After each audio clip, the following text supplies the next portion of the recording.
Welcome to another 21 Hats Dashboard. I'm here with Victor Hwang, who is founder and CEO of Right to Start, an advocacy group that works to expand entrepreneurial opportunity. Welcome back, Victor. Thank you, Lauren. Thanks for having me. Great to have you here. Could you remind us, as I always ask you, well, what exactly does Right to Start do? So Right to Start is a national, non-partisan, nonprofit organization that seeks to lift the voice of entrepreneurship in American life. So we work across the country at the grassroots level in storytelling and media, and directly working with policymakers across the country to drive civic change to lower barriers for entrepreneurship so everyone has access to entrepreneurial opportunity. And so we launched this a little over 4 years ago, and we now have touch points in 30 states across the country, and we're actively doing the work to make sure entrepreneurship opportunity is available to everybody. Got it. I almost hate to ask you about this because it's going to make me really jealous, but I know you just took a really interesting road trip. Can you tell us about that? It was. You don't need to be that jealous. It's a lot of fun, but it was also really hard. Oh, I want to hear about both both the fun and the really hard. It was 5 weeks driving across the country. We had events in 15 cities across 13 states. I started in California and drove up north starting in Southern California up through Fresno and Sacramento, California, did events there. In Portland, Oregon, Seattle, Washington, then driving east across the top of the country to Boise, to Missoula, Montana, then to Fargo, North Dakota, Minneapolis, Madison, Chicago, South Bend, Detroit, Cleveland and Akron, and then Erie, Pennsylvania, and then landed in Washington, D.C., where we had a big celebration at the end. That sounds amazing. How did you pick the places you went? Well, this was the summer, and so it was the end of summer. So you stayed north. I stayed north, where the temperature was about 20, 30 degrees cooler than in the rest of the country. But we were also looking for places where we knew that we wanted to build some on the ground connections and relationships, and start to spread the message of Right to Start. So we've been pretty active in building those relationships everywhere we go. And for instance, on our policy making work, we've had 15 state legislatures introduce over 40 Right to Start acts in the last few years. And those are based off of our ideas and recommendations to improve the policy environment for entrepreneurs everywhere. But give us an example. What kind of things do you advocate in the Right to Start acts? Sure. Well, in the first one was in Nevada, and we've had 5 states that have really picked up the ideas and adopted them. 2 of them by state legislation that got signed into law by a governor. So the first was in Nevada, and second was in Missouri. And a good example is the Nevada law answers that very fundamental question that amazingly very few states have done, which is who's in charge of entrepreneurship in your state. And so Nevada has created an Office of Entrepreneurship with a Director of Entrepreneurship. And that person now is in charge of doing an annual report to the legislature and the governor about how to improve the entrepreneurial environment in the state. They're tracking data on entrepreneurs to make it official and to look at progress. They're charged with making recommendations on how to cut red tape and help entrepreneurs navigate the system better. And they're providing support to improve access to government contracts for entrepreneurs, with the goal of 5% of government contracts going to young businesses in the future. As we know, government contracts typically go to older businesses that have a history of winning. It's hard for newcomers to break in. And so Missouri has a version of that that's slightly adjusted for Missouri. And then we've had 3 other states that have created heads of entrepreneurship in different ways by executive action. So that's in New Mexico, Kansas, and Michigan, based on and inspired by our work. And then we've got a number of other states where there are different offices or branches of government that want to take on that mantle as well. And so we're working with a whole bunch of states now that are interested in doing this. And so we've learned a lot about how to do it well. And I've learned a lot from the road trip about what else we can do to make it even better. Well, tell me about the road trip. When you went into these towns and cities, what was the basic format of what you did while you were there?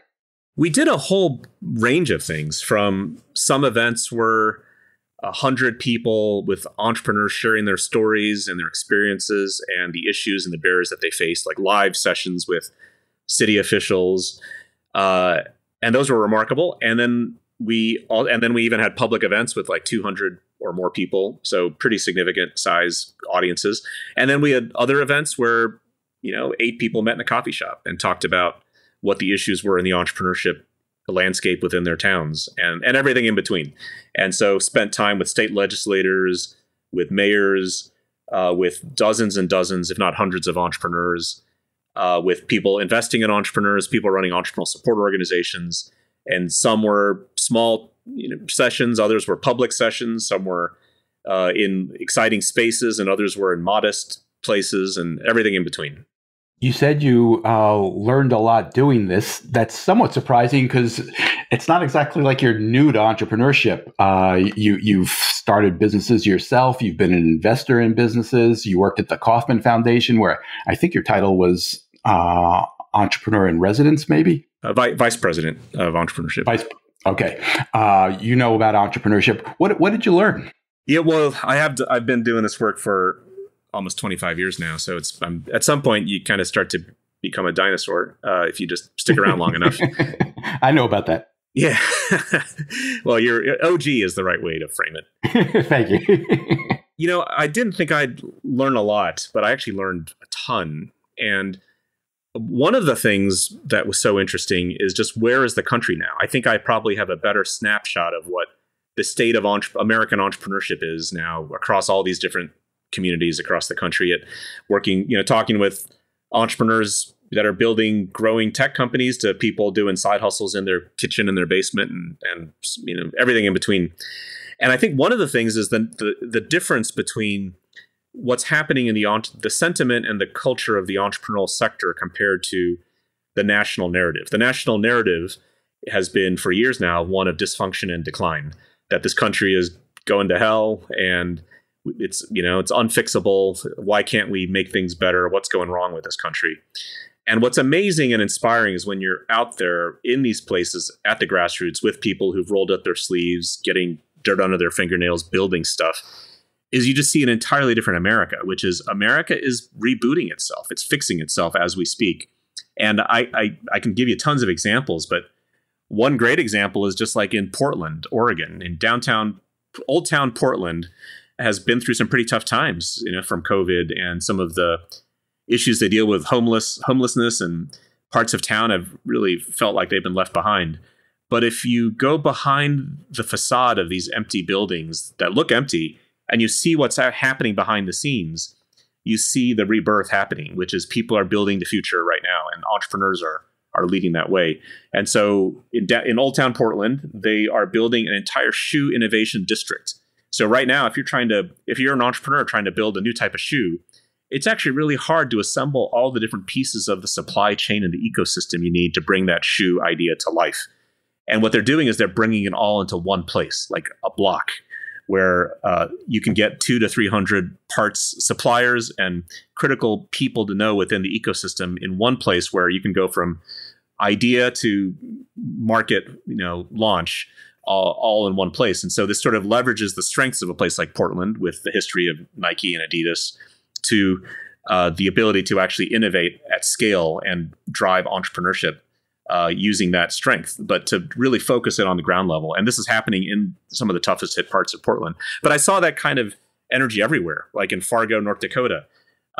They have built it's like a 500-acre farming test facility where there's this empty spot in the farming world between small scale testing to large scale farming implementation. They've created something right in the middle as you're trying to scale up and test out if a new technology for agriculture can work. And this has been a missing piece of the American agricultural innovation landscape across the country. And they have built it, and they are just now getting going to start testing out new technologies in this at scale. And I got to visit the facility, and it's just mind blowing what's happening. And these communities across America there's so much more energy and positive forward momentum than you see if you just read the doomsday headlines all the time. That is really interesting. And I'm wondering, you said you went to Detroit as well, and I'm sure you saw the same kind of thing there, where I know a lot of the entrepreneurial green shoots that are happening there have been driven by one particular investor, Dan Gilbert, and he's had a huge impact in Detroit. I'm curious, in Portland or Fargo and other places where you've seen that happen, what has kicked it off? How has it happened? Who has driven like the shoe thing in Portland? It's sort of twofold. One, it's people with entrepreneurial dreams and energy that see something that's possible. And you always need that. You need someone that's willing to take the fight and carry the flag forward. But then it's the ecosystem that responds to it. And that's been what's remarkable, is to see the ecosystems, the networks of people, the communities form around entrepreneurial energy. And, in Detroit, for instance, what's happened is this explosion of entrepreneurial energy. And Dan Gilbert, of course, has been a great investor in it. But a lot of it is also just from the grassroots, from the Black Tech Saturdays, which attracts hundreds and hundreds of entrepreneurs on Saturdays to talk and share and learn and build in community with each other. From the successful entrepreneur Doug Song, who built a company that sold to Cisco a few years ago, and he just got out of his contract from Cisco, which acquired his company just a couple years ago, and he is out there.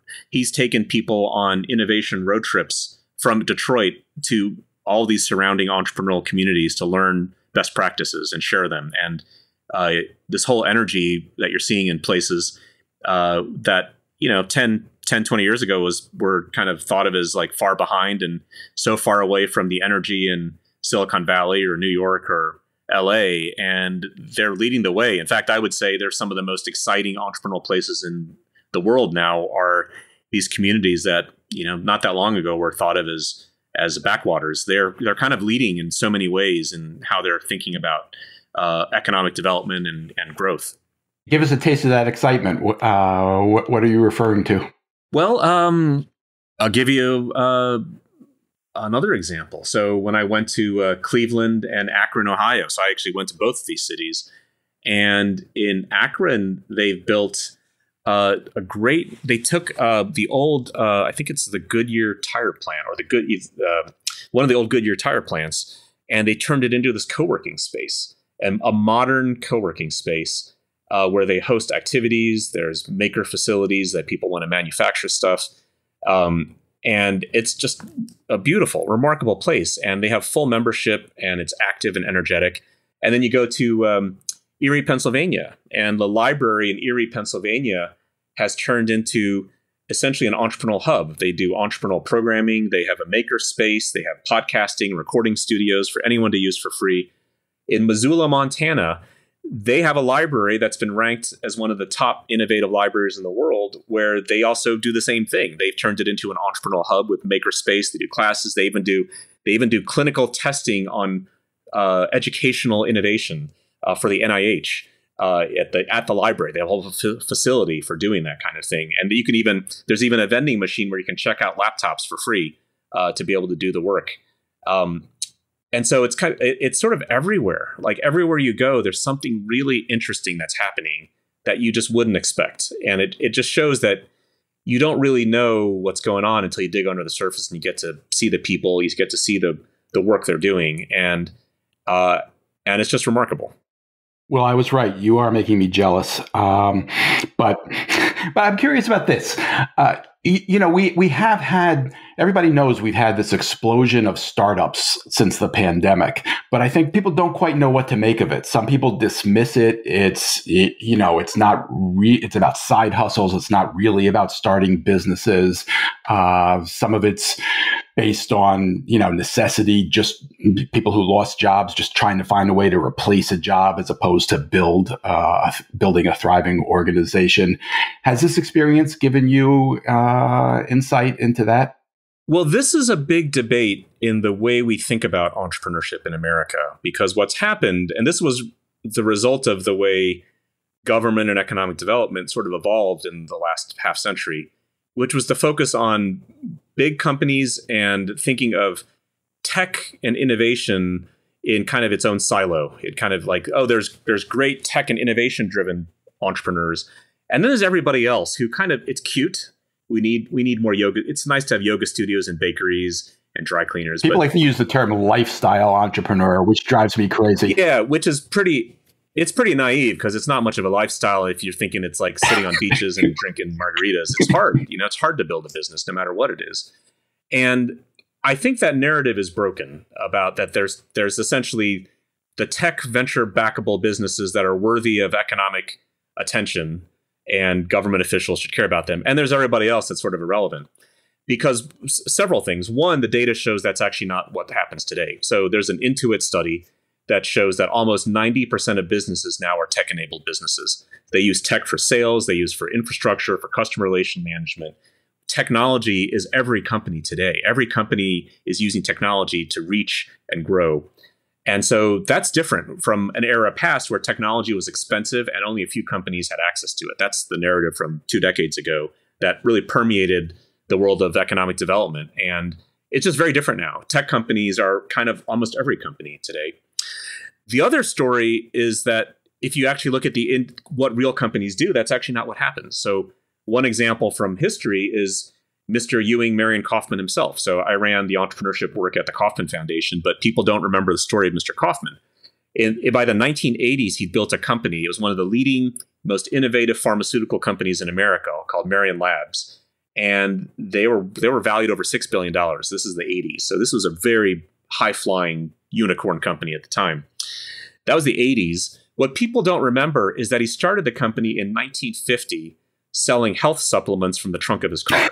He would, in the evenings and the weekends, would grind up oyster shells by hand and put them into little bags and sell them to hospitals as calcium supplements. That is how he started a multi-billion-dollar pharmaceutical company. Wow. And so the question is, at what point is that a venture backable business? Was it 1950? Certainly not. Was it, in the 80s? Was it in the 60s? What year?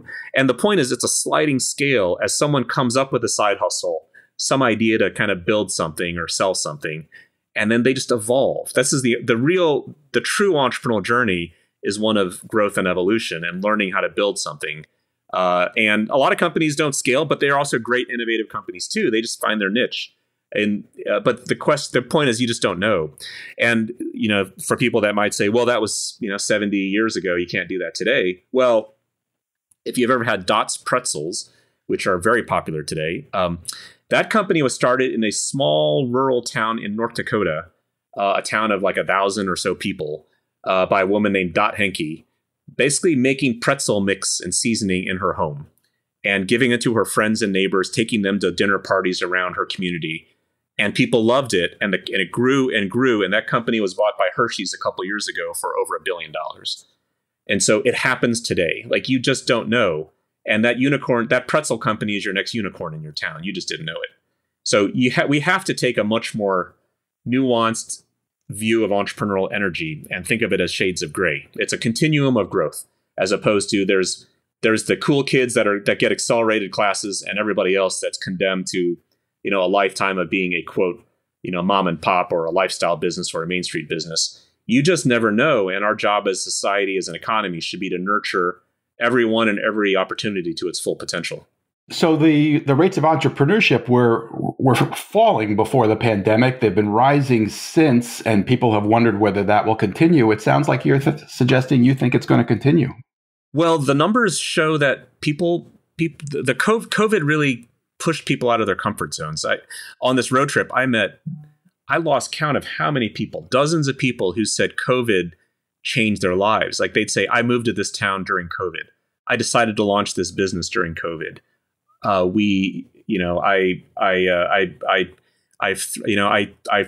quit my job during COVID because I saw something else I wanted to do. I reevaluated my life during COVID. Like, it really it was this deep psychological jarring moment for so many people. And a big part of it was they realized I could actually build this thing I've been dreaming about for a long time.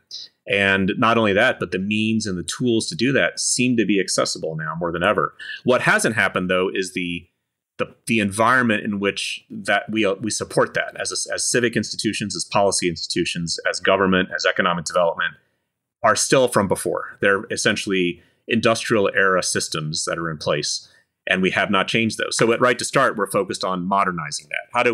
How how do we meet people where they are today with all the issues? And so entrepreneur policy reform is not just, hey, can we create another program for an entrepreneur, which is kind of what happens a lot at state and local levels and the federal levels, like more, a little more assistance and we're done. But if you think about what entrepreneurs deal with, they die deaths of 1,000 cuts. Everything affects the entrepreneurial journey. And so whether it's taxes that unfairly penalize new emerging businesses, to the regulatory system, red tape that entrepreneurs have to navigate. It's much harder for someone who's new to do it than someone who's a bigger company that can hire expertise, to the way economic development supports large established companies and hardly supports homegrown businesses, to the workforce training system, which supports training job skills to place people into existing corporate jobs as opposed to helping people build their own jobs, to the educational system, where people go through 13 years of public education at least and end up without the means of self-sufficiency, to capital access systems, where we have over 83% of companies aren't able to access typical traditional banking or venture capital because of the way the capital markets are set up. And on and on. There's so many different things. Two of the issues I heard a lot about were healthcare and childcare on this trip, which were people said, well, it's so, when you're starting out a business, even, if you're just self-employed or whatever, you can't get a full deduction on your healthcare premiums, but big companies can. Why is that? Or the costs of doing so are so prohibitive when you're solo and buying stuff on the marketplace, but bigger companies can get scale and they can negotiate cheaper prices. Or on childcare, big companies can run, childcare on site, and that's fully tax deductible. If you're self-employed, you can't deduct your childcare at all. Why is this? So there's a lot of these things that are essentially unfair. They're sort of tilted. We don't even see them now. They become part of the air that we breathe, and we don't even realize that the system is fundamentally biased and tilted against the newcomer trying to build something. That's a very impressive list of things that could be done better. Now that your road trip's over, what are you going to be focusing on going forward? Well, we ended the road trip with a great celebration in DC. So we had a great event in front of the Capitol building. It's one of those things that I always dreamed of doing, where you have the blue skies in the Capitol with flag waving in the background. We had two key members of Congress that were there, Congressman Bill Foster and French Hill, who are co-chairs of the House Entrepreneurship Caucus. And they helped us celebrate. They came out and were very generous with their time and sharing comments about the importance of entrepreneurship for everybody. And they're bipartisan. Bill Foster is a Democrat and French Hill is a Republican.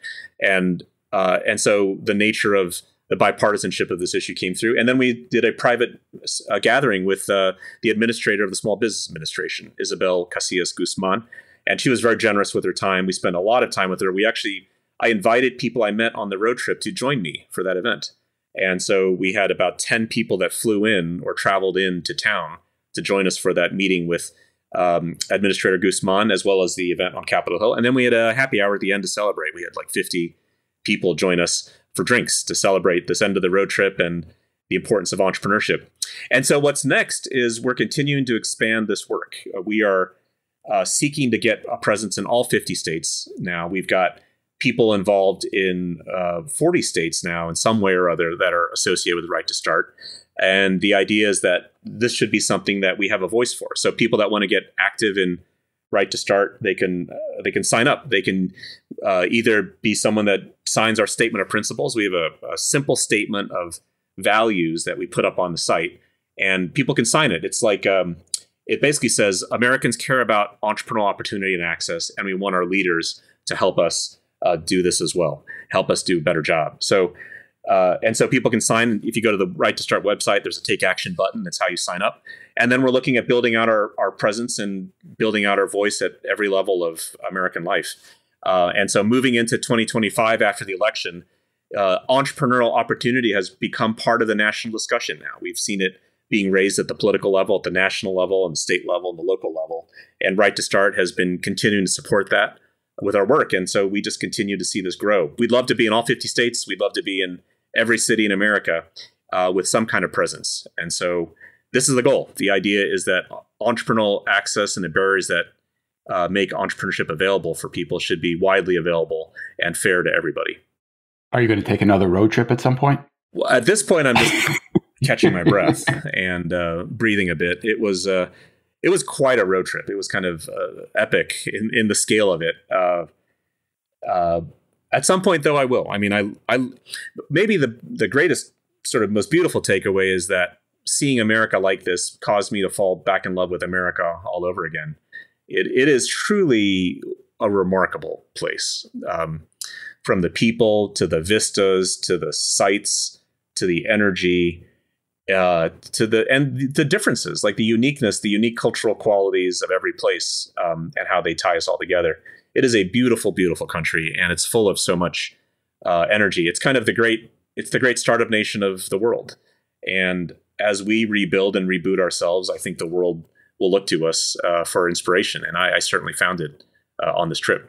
Well, I know it's a lot to ask, but when you do, if there happens to be room in the car, just keep me in mind. I'm just saying. We may end up getting a giant RV for a future road trip and just like inviting all our friends, like a rock band along the way. That'd be a blast. I love it. Victor Hwang is founder and CEO of Right to Start. Victor, thanks so much for taking the time. I really appreciate it. Well, thank you, Lauren. Thank you for what you do. 21 Hats is a really important and remarkable publication. So thanks for doing that. I appreciate that from you. Thank you, and have a great week, everybody.